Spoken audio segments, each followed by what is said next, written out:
화장실 인테리어는 크게 네 가지로 나눌 수 있습니다. 설비, 방수, 단열, 타일 공사, 그리고 이제 가구 및 도기 설치 이렇게 나눌 수 있는데 1번, 2번은 선택사항이고 대부분의 아파트에서는 이제 별로 해당이 없고 주택에서 많이 해당됩니다. 설비 작업은 필요할 때만 진행하시면 된다. 예를 들어서 샤워기 위치를 옮기고 싶다, 수도 위치를 바꾸고 싶다, 또는 변기 자리를 옮기고 싶다, 바닥 배수구 위치를 바꾸고 싶다, 뭐 이런 작업을 원하시면 설비가 필요한 거죠. 벽에 붙어있는 샤워기 위치를 바꾸는 것은 비교적 간단한 설비로 뭐 하루도 걸리지 않고 뭐 반나절 정도면 충분히 할 수 있는 작업인데, 변기 위치나 이제 배수구 위치를 옮기는 작업은 바닥을 다 까내야 되기 때문에 하루에서 이틀 정도 시간이 필요합니다. 그만큼 이제 인건비가 지출되겠죠. 바닥을 까내는 작업은 상당히 빡센 작업이기 때문에 되도록이면 위치 변경 없이 쓰시는 것이 좋습니다.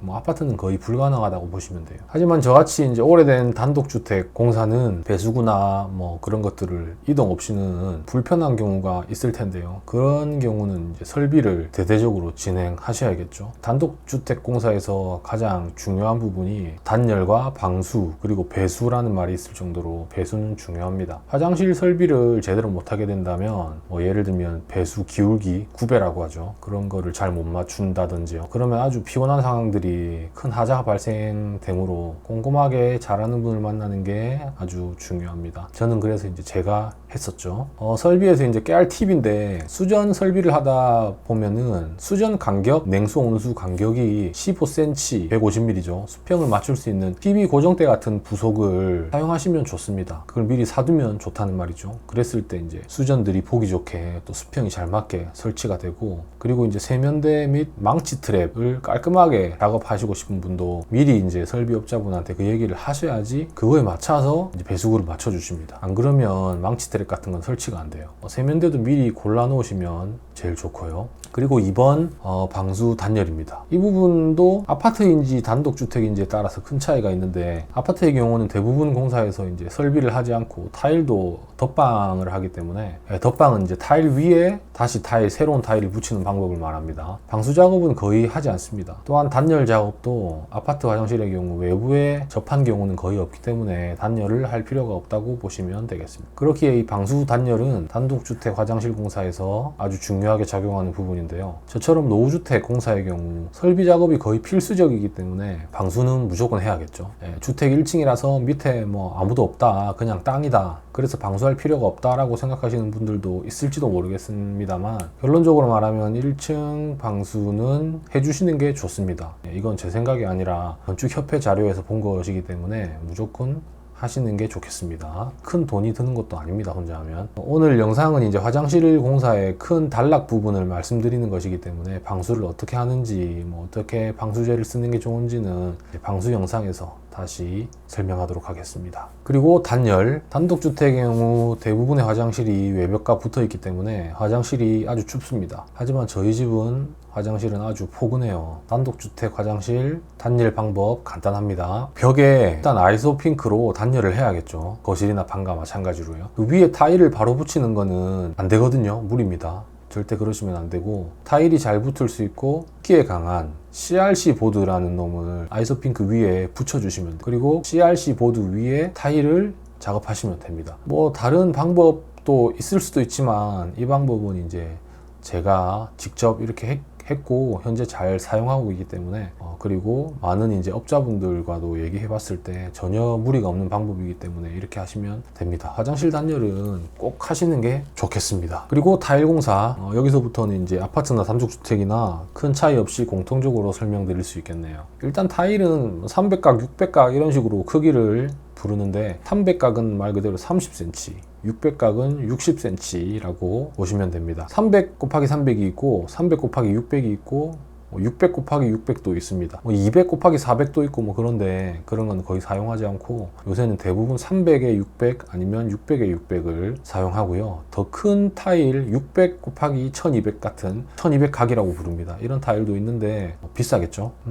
개인적인 추천으로는 600각 600 곱하기 600각 타일로 작업하시는 게 가장 가성비 좋고 고급스럽게 나온다고 생각하기에 추천드립니다. 타일의 종류는 쉽게 이제 도기질 타일, 자기질 타일 이렇게 나뉘는데, 자기질 타일이 포세린 타일이라고 많이 부릅니다. 포세린 타일. 두 가지의 차이점을 말씀드리면, 포세린 타일이 무겁고 튼튼하다. 그래서 많이 밟히는 바닥에 많이 쓰이고, 도기질 타일은 내구성이 약간 떨어지고 가볍고 뭐 작업이 편하고 이렇게 해서 벽에 많이 쓰인다. 가격도 싸고요. 근데 이거는 이제 옛날 말이고, 요새는 벽이랑 바닥을 다르게 작업하지 않고 둘 다 이제 포세린 타일로 통일시키는 게 추세입니다. 바닥과 벽에 같은 컬러로 타일, 같은 종류의 타일로 작업을 하면 화장실이 훨씬 깔끔하고 넓어 보입니다. 추천드리는 부분이고요. 뭐 예를 들어 타일 기술자가 벽에 포세린 타일은 붙이는 거 아닙니다, 뭐 이렇게 얘기를 하면은 그냥 이제 다음에 만나자 이렇게 하고 버리시면 됩니다. 그리고 이제 많이 들어보셨을 것 같은 졸리컷 시공, 뭐 면치기를 하기도 하죠.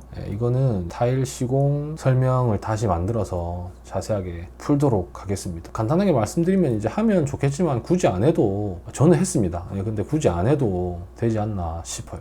그리고 이제 뭐 간단하지만 중요한 게 있어서 타일에 대해서 좀 말씀드리면, 타일을 붙이는 본드가 종류가 있거든요. 이제 세라픽스, 드라이픽스, 에폭시 이렇게 크게 세 개로 나눌 수 있는데, 세라픽스로 옛날에 작업을 많이 했어요, 예전에는. 근데 이제 유튜브에 세라픽스 하자 이렇게 검색을 해보시면 본드가 녹아가지고 타일이 다 떨어지는 그런 심각한 하자가 있거든요. 이제 세라픽스는 제품 설명에도 보면은 내수성을 요하는 곳에는 사용할 수가 없어요. 내수성은 한마디로 이제 물을 사용하는 곳에서는 쓸 수가 없는데, 단순히 이제 작업이 편하기 때문에 옛날 분들이 많이 시공을 하셨는데 절대 쓰시면 안 됩니다. 기본적으로 드라이픽스, 얘는 이제 내수성이 있는 곳에 사용할 수 있는 본드이기 때문에 얘를 써야 되고, 그리고 아까 제가 말씀드린 600각 타일 같은 경우는 물론 드라이픽스로 작업을 해도 되지만 이제 에폭시로 붙이는 게 가장 단단하게 잘 붙습니다. 이건 뭐 추천드리는 거고, 드라이픽스로 해도 전혀 문제가 없어요. 그래서 이제 업자분한테 타일 본드 어떤 걸로 붙이시나요? 물어보시면 뭐 드라이픽스나 에폭시로 한다 그러면은 뭐 그냥 하시면 될 것 같습니다. 근데 이제 세라픽스로 한다 이러면은 말도 하지 마시고 그냥 이제 안 하시면 되겠습니다. 그리고 바닥 타일은 이제 드라이픽스로 하시면 되고, 에폭시 말고요. 드라이픽스로 하시면 되고, 난방이 깔려있는, 이제 보일러 배관이 깔려있는 화장실이면 반드시 난방용 드라이픽스를 쓰셔야 돼요. 그리고 이제 뭐 타일 본드 같은 경우는 마페이나 아덱스에서 나오는 고급 자재들도 있는데 뭐 그것도 좋겠죠, 당연히. 근데 이제 저는 가성비 위주로 추천드리는 거니까 그렇게 알고 계시면 될 것 같습니다. 그리고 변기, 세면대, 수전, 샤워, 욕실장, 뭐 휴지거리 이런 거는 직접 구매하시고 설치를 맡기시는 게 저렴해요. 그리고 되도록 미리 구매해 놓으시는 게 좋아요. 뭐 타일 작업 다 끝나고 구매하시는 것보다 미리 제일 처음부터 그냥 구매해 두시면 이제 여러 시공 시에 도움이 되기 때문에 꼭 그렇게 구매해 주시면 되고, 뭐 아메리칸 스탠다드나 데림, 도비도스,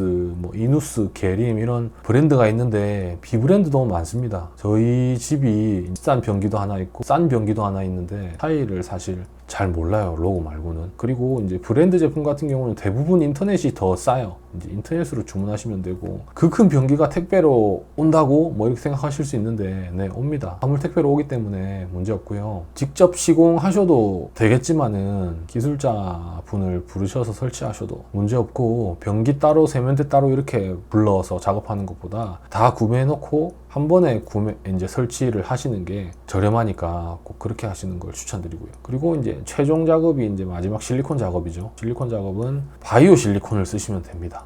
바이오 실리콘은 곰팡이 억제를 하는 기능성 실리콘인데, 가성비 제품으로는 이제 아덱스 SM 플러스 바이오 실리콘이 있습니다. 이게 뭐 몇천 원 안 하고 한 3개만 사면 화장실 한 칸 충분히 하기 때문에, 일반 실리콘은 곰팡이가 잘 생기기 때문에 바이오 실리콘으로 하시기를 당부드립니다. 최대한 간단 명료하게 설명을 하고 싶었는데 이게 만들다 보니까 또 조금 복잡해진 것 같고요. 위에 설명한 거를 다음 영상에서 이제 조금 자세하게 이제 시공 순서별로 조금 자세하게 설명을 해드리고, 이렇게 하면 이제 저렴하면서 고급스럽게 시공할 수 있는 방법과 눈탱이 맞지 않는 방법, 무시당하지 않는 방법, 그런 기본적인 상식들을 함께 정리해서 올리도록 하겠습니다. 감사합니다.